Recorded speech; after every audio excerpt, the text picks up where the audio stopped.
Hello साथियों, मैं B L लूणा मेरे यूट्यूब चैनल स्टडी टाइम में आपका हार्दिक स्वागत करता हूं। हम हिंदी साहित्य का इतिहास और हिंदी व्याकरण के क्वेश्चनों का अध्ययन कर रहे हैं और इसी क्रम की ये हमारी 22 नंबर की क्लास है। अगर आप चैनल पर पहली बार विजिट कर रहे हो तो चैनल को सब्सक्राइब कर ले, बेल आइकन को ऑल पे प्रेस कर ले ताकि मेरे आने वाले हर वीडियो का नोटिफिकेशन आपको मिलता रहे। अगर वीडियो में किसी प्रकार का कंफ्यूजन और डाउट रहता है तो भी आप मेरे को कमेंट कर सकते हो और वीडियो को पूरा वॉच करें। अंत में आप मेरे को बताएं कि आपके कितने क्वेश्चन है वो राइट होते हैं। बात करते हैं हम पहले क्वेश्चन की। तो आज का हमारा जो पहला क्वेश्चन है वो पहला क्वेश्चन है, आचार्य रामचंद्र शुक्ल ने सूफी प्रेमाख्यान काव्य परंपरा का पहला ग्रंथ किसको माना है, यानी पहला ग्रंथ है वो किसको माना है जो प्रेमाख्यान काव्य। चंदायन, मधुमालती, पद्मावत और मृगावती, चारों ही रचनाएं हैं वो सूफी प्रेमाख्यान काव्य की है। तो आचार्य रामचंद्र शुक्ल है उसने मृगावती है, उस मृगावती को हिंदी का प्रथम जो प्रेमाख्यान काव्य है वो माना है। ये मृगावती है, इसकी जो रचना काल की बात करें तो 1503 ईस्वी में ये रचित रचना है, कुतुबन की है, यानी कुतुबन है वो इसके क्या है, रचनाकार है। इसका नायक है, कई बार पूछा गया, नायक की बात करें तो राजकुमार है वो इसका नायक है, राजकुमार है वो क्या है इसका नायक है। और नायिका वो मृगावती है, क्योंकि जो प्रेमाख्यान जो काव्य है वो ज्यादातर नायिकाओं के नाम पर रचे गए, जिस प्रकार मृगावती हो गया, पद्मावती हो गया, मधुमालती है, चंदायन, ये सारे है वो प्रेमिकाओं के नाम है, यानी नायक और नायिका होते तो ये सारी नायिकाओं के नाम है। बात कर लेते हैं डॉक्टर नगेंद्र। तो डॉक्टर नगेंद्र है, उस डॉक्टर नगेंद्र ने हंसावली है, उस हंसावली को प्रेमाख्यान काव्य माना है। डॉक्टर नगेंद्र ने किसको माना है, हंसावली को माना है, याद रखना आपको। और उस्मान है, उस उस्मान की रचना है ये, हंसावली है वो उस्मान की रचना है। तो आपको ध्यान में रखना है कि आचार्य रामचंद्र शुक्ल है उसने मृगावती को माना है और डॉक्टर नगेंद्र है उसने हंसावली को माना है जो उस्मान की रचना है। आगे बढ़ते हैं 2 नंबर क्वेश्चन की ओर।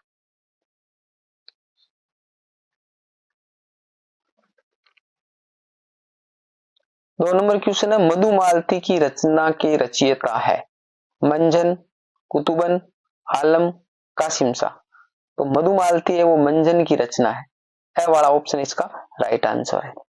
इसकी रचना काल की बात करें तो 1545 ईस्वी में रचित रचना है।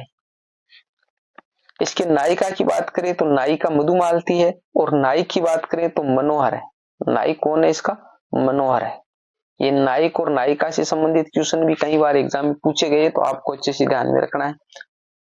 मृगावती की, कुतुबन की रचना मृगावती है जो भी हमने ऊपर चर्चा की है, मृगावती के बारे में हमने चर्चा कर ली है। बात करते हैं हम आलम की, बात करें तो आलम ने माधवानल कामकंदला नाम की रचना लिखी है। कासिम शाह उसकी हंस जवाहिर रचना है, हंस जवाहिर। 3 नंबर क्वेश्चन देखिए। क्वेश्चन नंबर 3 है, निम्न में से पुहकर कवि की रचना है, अनुराग बांसुरी, रूप मंजरी, रस रतन, चित्ताई वार्ता। तो जो पुहकर है उस कवि की रचना है रस रतन, स वाला ऑप्शन है वो इसका राइट आंसर है। इसकी जो रचना काल की बात करें तो 1618 ईस्वी में प्रकाशित रचना है। अनुराग बांसुरी है ये हमारे नूर मोहम्मद की रचना है, नूर मोहम्मद, तो नूर मोहम्मद की है। रूप मंजरी की बात करें तो ये नंददास की है, नंददास की है। और चित्ताई वार्ता है वो नारायण दास की है, नारायण दास। इसी प्रकार हम करते चलेंगे तो आपके एक क्वेश्चन पे 5-7 क्वेश्चन है वो तैयार हो जाएंगे।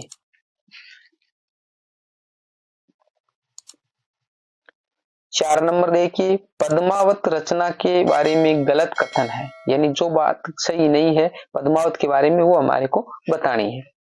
तो देखिए इसका रचना काल 1540 ईस्वी है, ये बात बिल्कुल सही है। इसका लेखक मलिक मोहम्मद जायसी है, ये बात भी बिल्कुल सही है। पद्मावती सिंहलदीप की राजकुमारी है, ये बात भी सही है। इसका उत्तरार्ध काल्पनिक है, अब देखिए ये बात है वो गलत है, तो इसका आंसर है वो दवाड़ा है। अब ये बात गलत क्यों है, क्योंकि देखो इसको अच्छे से समझ के जाना होता है, पर समझ के नहीं जाते हैं तो ऐसे क्वेश्चन है वो अक्सर है वो गलत हो जाते हैं। ठीक है, क्योंकि इसमें हमारे को पूरा जो पद्मावत अगर पढ़ के जाते हैं तो हमारे को पता चलता है कि इसका रचना काल 1540 ईस्वी है, जायसी इसके लेखक है, जो राजकुमारी है वो पद्मावती सीएल द्वीप की है। तो ये पूरी जो पढ़ के जाते हैं तब पता चलता है। तो देखिए इसका उत्तरार्ध काल्पनिक है। अब इसके अंदर एक तो होता है पूर्वार्ध, पूर्वार्ध का मतलब जो पूर्व का भाग है, और उत्तरार्ध का मतलब है जो लास्ट का भाग है। ठीक है, जो पीछे का भाग है। अब इसके अंदर दो भाग किए गए, यहाँ पर जो पूर्व का भाग है और उत्तर का भाग। अब इसमें पूर्व, इसमें कहा कि इसका उत्तरार्ध काल्पनिक है, बाकी उत्तरार्ध है वो ऐतिहासिक है, ऐतिहासिक है। ठीक है, उत्तरार्ध ऐतिहासिक है और जो पूर्वार्ध है वो काल्पनिक है। काल्पनिक कैसे है, थोड़ी मैं इसकी बारे में चर्चा कर लेता हूं कि कहानी क्या है। कि एक शुरुआत बताई गई है कि एक तोता होता है, पद्मावती के पास में होता है, और पद्मावती का तोता उड़ता हुआ है, वो हमारे रतन सिंह के पास में आता है और पद्मावती के वर्णन करता है कि पद्मावती ऐसी सुंदर है। वो है शॉर्ट में बता रहा हूं आपको। तो ऐसा बताने से फिर वो रतन सिंह है वो उस पे जाता है युद्ध करके और उस पद्मावती को लेकर आ जाता है जीत कर। तो ये जो सारी कल्पना है, पहली जो तोते वाली जो बातें बताई गई, पूर्व में वो सारी कल्पना, बाद में युद्ध हुआ था, रतन सेन गया था, वो सारी वो एक ऐतिहासिक है। तो इसका उत्तरार्ध जो पीछे का भाग है ना वो काल्पनिक है, तो सॉरी काल्पनिक नहीं, ऐतिहासिक है। बाकी जो पहले वाला है वो काल्पनिक है, पूर्वार्ध है वो काल्पनिक है। जो तोते वाली जो बात है वो क्या है, एक कल्पना से बनाई गई है। तो आप समझ गए होंगे, इन पहले वाला भाग है वो कल्पना से बनाया गया और जो दूसरा भाग है वो ऐतिहासिक है। ठीक है, तो इसलिए यहाँ पर इसका उल्टा दे रखा है कि इसमें दे रखा है उत्तरार्ध है वो काल्पनिक है, बाकी उत्तरार्ध है वो ऐतिहासिक है। तो ये बात गलत है, तो हमारा आंसर द वाला हो जाएगा। 5 नंबर क्वेश्चन को देखते हैं। जान कवि ने कितने काव्य ग्रंथों की रचना की है? 20, 29, 35, 78। तो जान कवि है उसने 78 ग्रंथों की रचना की, यानी कुल ग्रंथ है वो 78 है। उन 78 में से जो 35 ग्रंथ है वो 35 ग्रंथ है वो प्रेमाख्यानक है, प्रेमाख्यानक है 35 ग्रंथ। तो याद रखना, कई बार पूछा गया कि जान कवि की थोड़ी जन्म मृत्यु की बात कर ले तो जान कवि है वो 1612 ईस्वी में पैदा हुए थे, और मृत्यु की बात करें तो वो 1664 ईस्वी है। याद रख लेना, कई बार पूछ लेते हैं। आगे देखिए 6 नंबर क्वेश्चन। जायसी द्वारा रचित पद्मावत में हीरामन तोता किसका प्रतीक है? गुरु का, संसार का, माया का, शैतान का। ये मोस्ट क्वेश्चन है क्योंकि ये प्रतीकों से संबंधित क्वेश्चन पद्मावत से पूछे जाते हैं, तो आप इनको अच्छे से याद करिए। इसमें ए वाला ऑप्शन है, यानी जो तोता है वो हीरामन तोता वो गुरु का प्रतीक है, गुरु का प्रतीक है। अब संसार है, वो संसार किसका प्रतीक है? वो नागमती का है, नागमती का प्रतीक क्या है? संसार है। माया का प्रतीक है वो अलाउद्दीन है, यानी अलाउद्दीन खिलची है इसके अंदर, तो अलाउद्दीन है वो इसके अंदर माया का प्रतीक है। शैतान का प्रतीक है राघव चेतन, राघव चेतन वो शैतान का प्रतीक है। इसके अलावा और भी प्रतीक है, यानी बुद्धि है, उस बुद्धि का प्रतीक है वो किसको माना है? तो बुद्धि है वो पद्मावती को, पद्मावत है इसके अंदर, तो पद्मावती है उसको बुद्धि का माना है। इसके बाद हृदय आता है, तो हृदय है वो सिंहल द्वीप, यानी सिंहल द्वीप की राजकुमारी थी पद्मावती, तो सिंहल द्वीप है उसको माना गया है। ये सारे याद रखना। आप मन का प्रतीक माना गया है, तो मन का प्रतीक है जो रतन सेन राजा उसको माना गया है। दूसरी बात शरीर है, उस शरीर का प्रतीक है वो किसको माना है? तो वो चित्तौड़ को माना है, चित्तौड़ का जो गढ़ है। तो ये सारे प्रतीक है, यानी इन प्रतीकों से संबंधित क्वेश्चन अक्सर पूछे जाते हैं, तो आप इसको अच्छे से याद कर लीजिए। निम्न में से सूफी काव्य की विशेषता नहीं है, यानी सूफी काव्य की विशेषता नहीं है वो बतानी है। इसमें अधिकांश कवि मुसलमान है, सही बात है।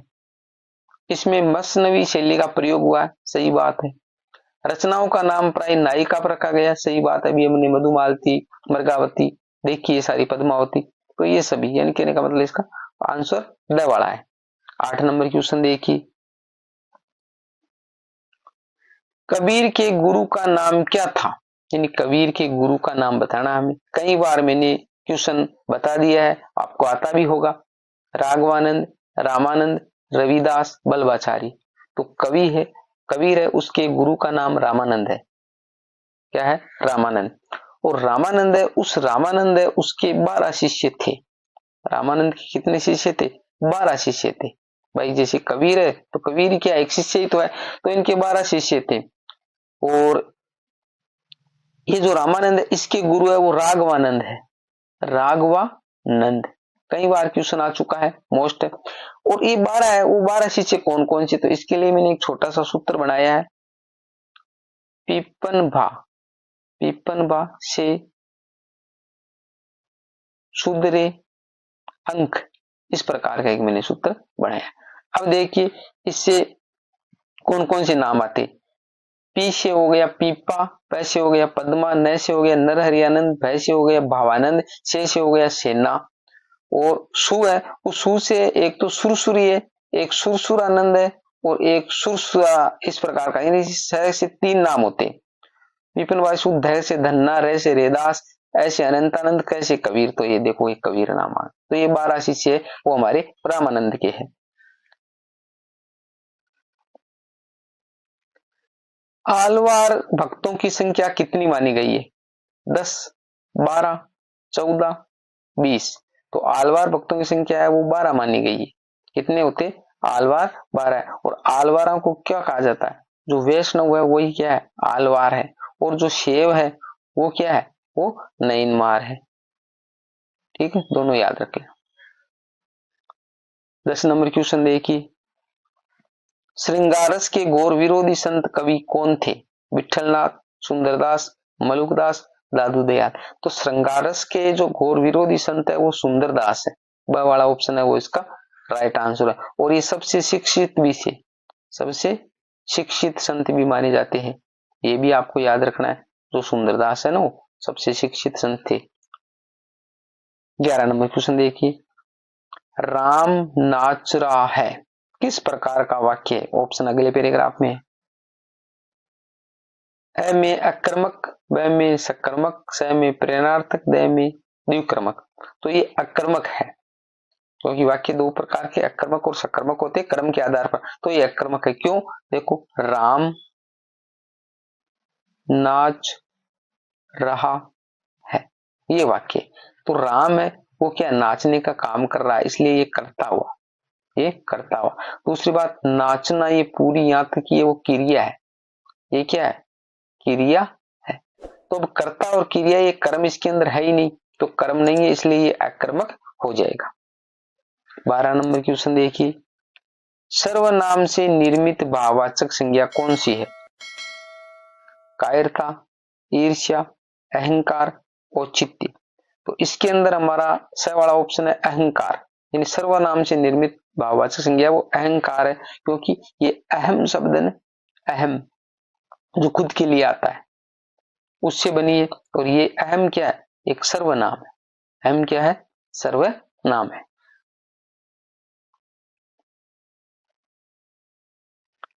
तेरह नंबर क्वेश्चन देखिए, शायद कमरे में कोई छिपा हुआ है, वाक्य में रेखांकित पद है।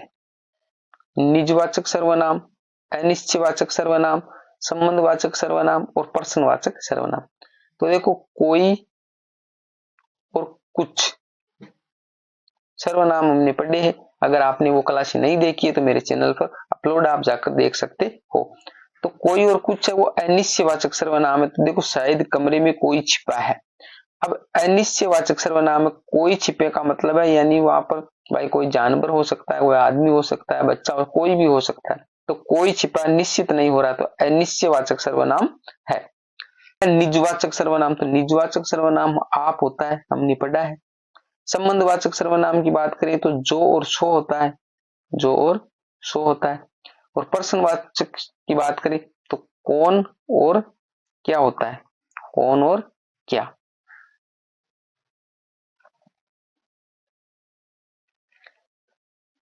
संज्ञा से निर्मित विशेषण शब्द है भारतीय, मानवता, भारतीयता, राष्ट्रीयता।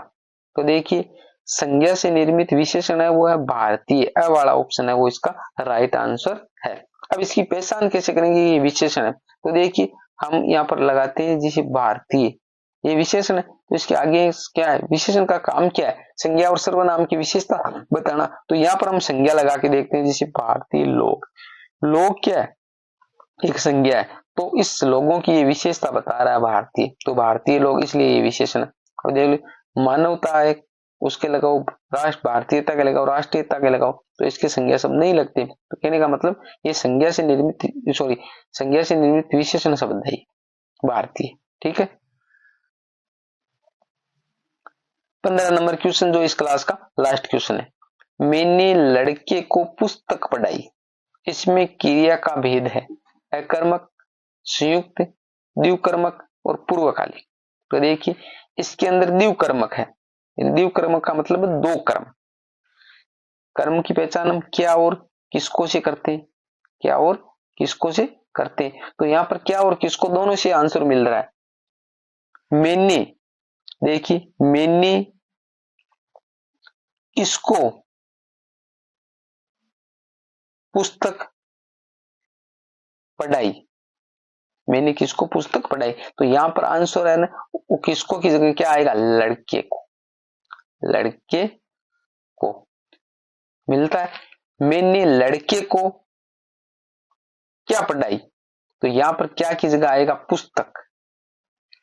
तो क्या और किसको दोनों से आंसर मिल रहा है, तो दोनों से आंसर मिल रहा है, इसलिए द्विकर्मक यानी दो कर्म हो गई। ठीक है।